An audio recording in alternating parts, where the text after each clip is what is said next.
اللہ کے ایک ایسے نبی جنہوں نے ایک معصوم بچے کا قتل کر دیا۔ آخر وہ نبی ایسا کیوں کرتے ہیں اور کیا اس میں اللہ کی مرضی شامل تھی؟ جان کر آپ بھی حیران ہو جائیں گے۔ دوستوں، یہ واقعہ ہے حضرت موسیٰ علیہ السلام کے دور کا ہے۔ دراصل ہوا یوں تھا کہ ایک بار قوم بنی اسرائیل نے حضرت موسیٰ علیہ السلام سے پوچھا کہ موسیٰ علیہ السلام، کیا اس روح زمین پر آپ سے بڑا بھی کوئی عالم ہے؟ تو حضرت موسیٰ علیہ السلام نے فرمایا کہ اس زمین پر میں سب سے زیادہ علم والا ہوں۔ موسیٰ علیہ السلام کی یہ بات اللہ تعالیٰ کو پسند نہیں آئی اور اللہ نے آپ کے لیے ایک وحی بھیجی اور کہا کہ میرا ایک بندہ فلاں جگہ پر ہے اور وہ آپ سے زیادہ علم رکھتا ہے۔ اس پر موسیٰ علیہ السلام نے اللہ سے درخواست کی کہ انہیں اس شخص سے ملنا ہے۔ اللہ نے فرمایا کہ ان کا نام حضرت خضر علیہ السلام ہے اور آپ کی ان سے ملاقات ایک شرط پر ہوگی۔ اللہ نے موسیٰ علیہ السلام کو حکم دیا کہ ایک مچھلی اپنے ساتھ رکھ لے اور سفر پر نکل جائے۔ جس مقام پر یہ مچھلی گم ہو جائے گی اسی مقام پر وہ شخص آپ کو ملے گا۔ لہٰذا حضرت موسیٰ علیہ السلام نے ایک مچھلی کو اپنے ساتھ رکھا اور اپنے ایک ساتھی کے ساتھ سفر پر روانہ ہوئے۔ چلتے چلتے جب آپ ایک دریا کے ساحل پر پہنچے تو آرام کرنے کے لیے وہاں کچھ دیر لیٹ گئے اور آپ کو نیند آ گئی۔ آپ کے پاس جو مچھلی تھی وہ تڑپنے لگی اور اچھل کر اس دریا میں چلی گئی۔ آپ کے ساتھی نے دیکھا کہ جس جگہ مچھلی گری اس جگہ سے پانی ہٹ گیا اور ایک راستہ بن گیا۔ جب حضرت موسیٰ علیہ السلام نیند سے جاگے تو آپ کے ساتھی آپ کو یہ عجیب واقعہ بتانا بھول گئے اور دونوں آگے چلے گئے۔ جب دوسرے دن یاد آیا تو انہوں نے آپ کو سارا واقعہ بتایا۔ یہ سننے کے بعد حضرت موسیٰ علیہ السلام سمجھ گئے کہ یہ وہی مقام تھا جہاں اللہ کے بتائے اس شخص سے ملاقات ہونی تھی۔ اس کے بعد آپ واپس اسی مقام پر گئے اور دیکھا کہ ایک شخص وہاں چادر اوڑھے ایک چٹان پر بیٹھا ہے۔ وہ شخص کوئی اور نہیں حضرت خضر علیہ السلام تھے۔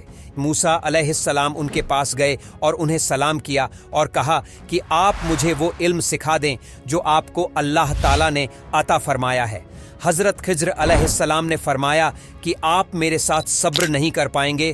تو حضرت موسیٰ علیہ السلام نے فرمایا کہ انشاءاللہ آپ مجھے صبر کرنے والا پائیں گے۔ اس پر حضرت خضر علیہ السلام نے فرمایا کہ پھر میری ایک شرط ہے اور وہ یہ ہے کہ جب تک آپ میرے ساتھ رہیں گے تب تک آپ مجھ سے کوئی بھی سوال نہیں کریں گے جب تک کہ میں خود آپ کو اس کی حقیقت بیان نہ کر دوں۔ حضرت موسیٰ علیہ السلام نے حضرت خضر علیہ السلام کی شرط منظور کر لی اور دونوں دریا کے راستے چل پڑے۔ چلتے چلتے آپ دونوں ایک مقام پر پہنچے جہاں ایک کشتی والا لوگوں کو کشتی پر سوار کر رہا تھا تاکہ وہ انہیں دریا پار پہنچا دے۔ اس کشتی والے نے حضرت خضر علیہ السلام کو پہچان لیا کہ آپ اللہ کے بہت نیک بندے ہیں، لہٰذا اس نے دریا پار کرانے کے آپ دونوں سے کوئی کرایہ نہ لیا۔ جب کشتی دریا کے بیچ میں پہنچی تو حضرت خضر علیہ السلام نے کشتی کا ایک تختہ توڑ دیا جس سے کشتی میں سوراخ ہو گیا۔ اس پر حضرت موسیٰ علیہ السلام نے کہا کہ اس شخص نے آپ کے ساتھ اتنا اچھا ویوہار کیا